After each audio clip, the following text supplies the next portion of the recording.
The Indian National Movement. Namaskar, dear learners and listeners. I am Anita Devraj, and today I am going to speak to you on the national movement after the coming of Gandhi and the non-cooperation movement. The revolutionaries. Now, the reactionary policy of the British developed a deep hatred towards them among a section of the younger generation of India. They believed that India could achieve independence only by an organized revolutionary movement. As a result, they organized secret groups to launch revolutionary activities against the British. Youths were trained in aggressive methods of violence as a means of strength against the British. They attempted killing of unpopular British officials, committed dacoities to finance their activities, and looted arms. Many of them, therefore, chose the path of violence to gain independence for India. They were called the revolutionaries. The center of their activities were Punjab, Maharashtra, Bengal, Bihar, Uttar Pradesh, and Orissa. Prominent among these revolutionaries were Khudiram Bose, Prafulla Chake, Bhupendra Nath Dutt, V.D. Savarkar, Sardar Ajit Singh, Lala Hardayal and his Gadar party, Sardar Bhagat Singh, Rajguru, Sukhdev, Chandrasekhar Azad, etc. These revolutionaries organized secret societies, murdered many British officers, disrupted railway traffic, engaged in organized attack on British wealth. In order to overrun the British rule through arms, Kakori conspiracy was planned by Ram Prasad Bismil, Ashfullah Khan and other team members of the Hindustan Republican Association in 1925. In 1928, Hindustan Socialist Republic Association was formed by Chandrasekhar Azad, Bhagat Singh, Bukteshwar Dutt and others. Bhagat Singh and Bukteshwar Dutt threw a bomb inside the Central Legislative Assembly on 8th April 1929. They were protesting against the passage of the Public Safety Bill and the Trade Disputes Bill while raising slogans of Inqilab Zindabad, long live the revolution, though no one was killed or injured in the bomb incident. Following the trial in court of this and other cases, Bhagat Singh, Sukhdev and Rajguru were hanged in 1931. Their sacrifice provided an incentive to the people. They were regarded martyrs and became the symbol of national unity and aspirations. Now, a very significant feature of the 20th century was the development of socialist ideas in Congress and outside it. Peasants now started asking for land reforms, abolition of zamindari, and reduction in the revenue and debt relief. The All India Trade Union Congress, which was founded in 1920, worked towards improvement in the workers' working and living condition. It mobilized the workers to the cause of complete independence, which helped the movement to be broad-based. Some of the prominent socialist and communist leaders were M.N. Roy, S.A. Dangi, Abnin Mukhopadhyay, Nalini Gupta, Muzaffar Ahmad, Shaukat Usmani, Ghulam Hussain and Singravelu Chettiar, G.M. Adhikari and P.C. Joshi. They outlined the course of the revolution through transformation of individual strike into a general political strike, the development of spontaneous peasant movements, a nationwide movement for complete independence, as well as the spread of revolutionary propaganda amongst the police and the army. Struggle against imperialism was the rallying slogan. In 1936, when Nehru was the president of the Congress, he declared at the Lucknow session that the solution to India's problems lay in the adoption of socialist ideas. Nehru was deeply influenced by Karl Marx.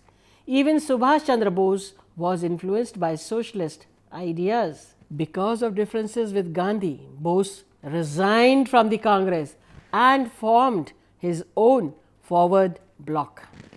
The policy of divide and rule was inaugurated right in the days of the East India Company, when the Britishers were establishing themselves as the rulers of India. We have already discussed how the company set one Indian ruler against the other, and ultimately it became the undisputable ruler. You have seen that in the latter half of the 19th century, nationalism started growing. Now, the British government found it prudent to vitalize their policies of divide and rule and drive a wedge between the Hindus and Muslims. The British had looked upon the Muslims with disfavor and suspicion since the revolt of 1857. But now they realized that in order to counteract the growing nationalism, time had come to appease the Muslims. The government seized every opportunity to set the Indians against one another on the basis of religion and creating hostility between them. Ultimately, in accordance with this policy, separate electorates for Muslims were established. We have talked about the formation of the Muslim League, which sowed the seeds of communalism. The Communal Award of 1932 was a continuance of this policy. Because of seats to the depressed classes also, separate electorates were first demanded by the Muslims in 1906 and introduced for them under the Mauli Minto reforms of 1907. This was done with a view to building up Muslim communalism as a counterpoise against Indian nationalism. Under the Montfort reforms, they were extended for Sikhs, for the Europeans, for the Anglo-Indians, Indian Christians, etc. Under the Act of 1935, 17 separate electorates were constituted. In reality, communal electorates were an unmixed evil. They hampered the growth of national unity. The two-nation theory appeared in 1938 and was clearly communicated by Jinnah in 1940. Once the demand for Pakistan was made, it received direct and indirect encouragement from British authorities. The immediate cause of the emergence of the demand for Pakistan was the refusal of the Congress to form coalition ministries after the elections of 1937. The country seemed to be drifting towards anarchy and ruin. Under the circumstances, partition was accepted as a necessary evil. The only way of getting rid of British rule and preventing a complete breakdown of law and order. Now, the British government prepared a white paper in March 1933. On the basis of this white paper, a bill was prepared and introduced in Parliament in December 1934. The bill was finally passed as the Government of India Act on August 2, 1935. The most conspicuous feature of the Act of 1935 was the concept of an all India federation comprising the provinces of British India and the princely states. It was compulsory for the provinces to join the proposed federation. For the princely states, it was voluntary. The members from the provinces were to be elected, while the representatives of the states were to be nominated by the rulers. Only 14% of the population in British India had the right to vote. The powers of the legislature were confined and restricted. It had no control over defense and foreign relations. The Act protected British vested interests, discouraging the emergence of national unity, rather encouraging separation and communalism. All nationalists, including Nehru and Jinnah, condemned the Act. The Congress session met in Lucknow on 25th April 1935. Though the Act was condemned, it was decided to contest the elections to resist British imperialism and to end the various regulations, ordinances and acts which were initiated against Indian nationalism. In the 1937 elections, the Congress swept the poll. Congress ministries were formed in 7 out of the 11 provinces. On March 18, 1937, the All India Congress Committee adopted a resolution on Congress policies in the legislatures. It claimed that the Congress had contested the elections with its objective of independence and its total rejection of the new constitution and the demand for a constituent assembly to frame India's constitution. The Congress declared policy was to combat the new act and end it. Now, the immediate effect of the coming of the Congress ministries was a feeling of relief. Political prisoners were released and a large measure of civil liberty was established. Agrarian legislation was also passed, and this provided considerable relief to the peasantry. Basic education was intended to be made free and compulsory for every child. Now let us see the national movement during the Second World War. Do you remember that when the Second World War broke out? Yes, it broke out in 1939. Though the Congress attitude was one of sympathy, it refused unconditional cooperation. The Congress demanded that India must be declared an independent union and present application must be given to the status to the largest possible extent. The British did not agree, and as a result, all the ministries resigned in protest in 1939. A demand for provisional national government at the centre was made at the instance of C. Rajagopalanchari in 1940. It was turned down by the Viceroy, Lord Linlithgow. In October 1940 was launched the Civil Disobedience Campaign. Acharya Vinoba Bhave was the first to offer individual satyagraha. All India Committee of the Cabinet with Attlee as chairperson was set up and a draft declaration was made. In March 1942, Sir Stafford Cripps came to India with the draft declaration. It stated that the British government's desire to grant India dominion status at the end of the war will be done. Complete independence was not promised. There was no mention of a national government of the Indian people. The Congress rejected the offer. The Muslim League, opposed to the creation of a single union, found the scheme unacceptable as it did not unequivocally concede Pakistan. The Cripps mission failed.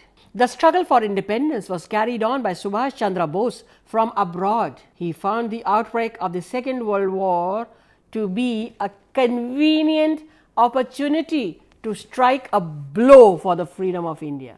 Bose had been put under house arrest in 1940, but he managed to escape to Berlin on March 28, 1941. The Indian community there acclaimed him as the leader, Netaji. He was greeted with Jai Hind, salute to the motherland. He tried to raise an Indian army and urge his country people to rise in arms against the British. In 1942, the Indian Independence League was formed and a decision was taken to form the Indian National Army for the liberation of India. On an invitation from Ras Bihari Bose, Subhash Chandra Bose came to East Asia on June 13, 1943. He was made president of the India Independence League, Azad Hind Fauj. He gave the famous battle cry, Chalo Dilli. He promised independence to Indians saying, Tum mujhe khoon do, main tumhe azadi dunga. You give me blood, I'll give you freedom. In March 1944, the Indian flag was hoisted at Kohima. Unfortunately, after that, the movement collapsed. What happened to Netaji remains a mystery. It is said that he lost his life in an air crash in August 1945, but it could not be ascertained. The INA continued to occupy an honored place in India's freedom struggle. The intense patriotism of Bose and the soldiers of the INA proved a tremendous source of inspiration for the Indian people. Now the failure of the Cripps mission made the Indians frustrated and embittered. It was felt the time had now come for launching another mass movement against the British rule. Discontent of Indian people was increasing due to wartime shortages and growing unemployment. there was a constant danger of Japanese attack. The Indian leaders were convinced that India would be a victim of Japanese aggression only because of British presence in India. Gandhiji said, "The presence of the British in India is an invitation to Japan to invade India." Subhash Chandra Bose, who escaped from India in 1941, repeatedly spoke over radio from Berlin, arousing anti-British feeling which gave rise to pro-Japanese sentiments. The Congress under Gandhiji felt that the British must be compelled to accept India's demands or quit the country. A meeting of the Congress Working Committee in Wardha passed the Quit India Resolution on 14 July 1942, which was later endorsed and passed on 8 August at the Bombay session of the Congress. The Congress decided to launch a mass struggle on non-violent lines on the widest possible scale. Addressing the Congress delegates on the night of 8th August, Gandhiji, in a soul-stirring speech, said, "I therefore want freedom immediately, this very night before the dawn, if it can be had. I am not going to be satisfied with anything short of complete freedom. Here is a mantra, a short one that I give you. You may imprint on your hearts and let every breath of yours give expression to it. The mantra is, do or die. We shall either free India or die in the attempt. We shall not live to see the perpetuation of slavery." But before the Congress leaders could start the movement formally, all important leaders of Congress were arrested before the dawn of August 9, 1942. Congress was banned and declared as an illegal organization. The press was censored. The news of the arrest of popular leaders shocked the nation. Their anger and their resentment was expressed through numerous agitations, hartals, processions and demonstrations in all the parts of the country. With most of the important leaders in jail, the movement took a different shape at different places. The people gave vent to their anger by burning government buildings, police stations, post offices, anything that symbolized British authority. Railways and telegraph lines were disconnected. At some places, such as in Balia district in UP, Midnapur district of West Bengal and Satara in Bombay, the revolt took a serious turn. Inspired by the mantra of Gandhiji, do or die, people were ready to make the supreme sacrifice. The British, with his army and police, came down heavily on the Indian people. The people were shot indiscriminately. The Quit India movement became one of the greatest mass movements of historical significance. It demonstrated the depth of national sentiments and indicated the capacity of the Indian people for sacrifice and determined struggle. After this movement, there was no retreat, absolutely none. Independence of India was no longer a matter of bargain, it was to be a reality. At the end of the war in 1945, the British government started to talk about the transfer of power to Indian Hindus and Muslims. The first round of talks could not be successful because Muslim leaders thought that the Muslim League was the only one who could represent Indian Muslims. The Congress did not agree upon it. In 1946, the cabinet mission arrived in India to find a mutually agreed solution of the Indian problem. The mission held talks with the leaders of all prominent political parties and then proposed its plan of establishing federal government in India. Initially, the plan was criticized by all political parties, but later all gave their consent to it. When the election to the Constituent Assembly took place. The Congress won 199 seats and the Muslim League won 73. Differences soon arose between the Congress and the Muslim League concerning the powers of the Constituent Assembly. The League rejected the cabinet mission plan in the middle of 1946. In September 1946, the Congress formed the government at the center. The League refused to be a part to it. Muslim League celebrated this day as a direct action day on 16th August 1946 to attain Pakistan. The conflict resulted in widespread communal riots in different parts of India. Thousands of people were killed in the riots. Lakhs of people became homeless. In the meantime, Lord Mountbatten was sent as the Viceroy to India. He put up his plan in June 1947, which included partition of India. In spite of strong opposition by Gandhi, all the parties agreed to the partition and the Indian Independence Act 1947 came into being. It created two independent states in the Indian subcontinent, that is, Indian Union and Pakistan. India got her independence on 15th August 1947. Thank you.